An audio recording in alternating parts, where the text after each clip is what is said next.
question? Yeah, you're always very modest in how you go about your cricket and talk about it. Can we call you the best ever all-rounder in women's cricket now? You can call me what you like, but I'm not sure that's the case. Look, I honestly think today just went my way, which was really nice, but across the series there's been some brilliant performances, and for us to start the way that we have and be 6 points are clear is the absolute dream start. So I think all of us are really chuffed, and myself especially. It's just really, really cool to be in that position.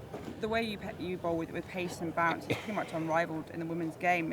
When Amy Jones walks out, what are the thoughts through your head? I don't really think about Amy, to be honest. I think it's more about, we've got some really clear plans around the way that we want to start. I mentioned Ben Sawyer before. He's been absolutely brilliant since he's come in and worked with the group. I've sort of lucky enough to work with him back home in Australia too. He's the head coach of the Sydney Sixers, and I think he just has really helped develop a lot of our players, and it just seems like there's a real clarity in the way that Shooter comes out and bowls, myself, and then if Nick or DK or even Taylor are playing as well, everyone sort of just knows their role, so it's been really, really nice. Is that technically or more mentally that you've been working with? I think it's both. I don't think you can do one without the other, to be honest. I think everyone's really diligent in the way that they prepare. Obviously too, in the last couple of years, being full-time professional and having the opportunity to do what we do day in, day out has made a massive difference. And I think if you look from that point onwards, when that happened, that the improvement in performance and consistency, which is really key, has just been phenomenal. Do you think that's one of the differences between England women and Australia women? You've got, more than 100 people that are professional, full-time professionals in Australia compared to just the England squad in England? Well, I think certainly one of the big advantages we have at the moment, and one of our real strengths is the depth in Australian cricket. You look at the Australian A side that is over here at the moment, and there's a number of those players that could easily step into this team and have done at times, and so I think that's really nice, and that's certainly a big reflection of the professionalism in the game back home. But having said that, I think comparably the two sides here today, both best 11s are on par with each other. So we've played the better cricket so far, but I think there's a lot left in England, and I think we're still very wary of them. You think it was odd that England chose to bowl first? No, I think if you asked Meg, she was going to do the same. It was a little bit overcast. Probably didn't know exactly what the conditions were going to be like. So, I know Meg was looking to have a bowl. I don't think it was an odd decision, particularly, given that the last two games when they batted first, it hasn't gone their way. So, I wasn't particularly surprised that they chose to bowl.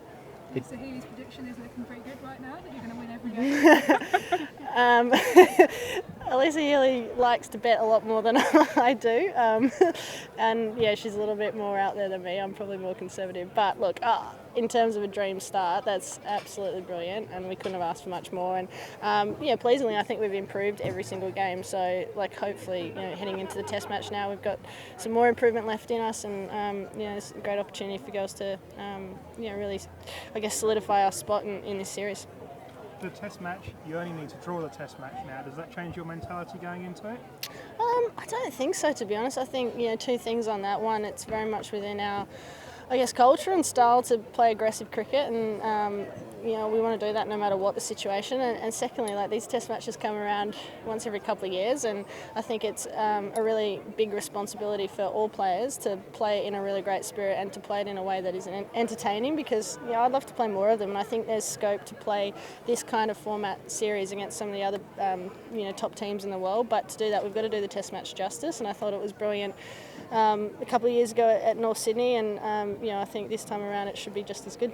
Has much changed for you in your preparation, getting ready for a Test as opposed to white ball? Probably get to bat a little bit more in the nets, LJ, which I'm licking my lips about, but besides that, not really. I guess you just sort of the plans and sort of tactics that you will end up coming up with will probably be more drawn out, and we've got so much more time on our hands, and it'll just be about playing the conditions in Taunton, which I don't really know what they're going to be like, but especially if it takes a bit of spin, I think there's probably a bit of prep around that to be done. But besides that, I think generally it's pretty similar.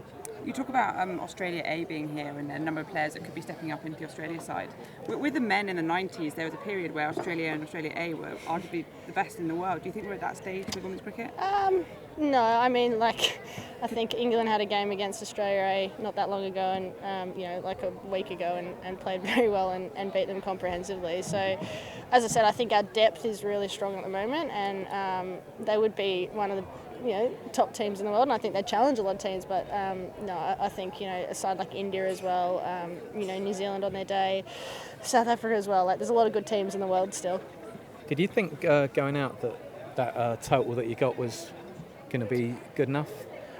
Yeah, I think if we bowled well, it was going to be good enough. I don't think it was a comfortable total, and Meg made mention there, and it was something that we spoke about at the change of innings, was that when England adjusted their length and just pulled it back a bit, it was actually quite difficult to play because things sort of held up, particularly if it was cross seam. So having seen that was probably a bit of a advantage for us to go out and know that that's what we needed to nail, and I thought we did that really well. So it sort of worked for us, I guess, having the first look at it.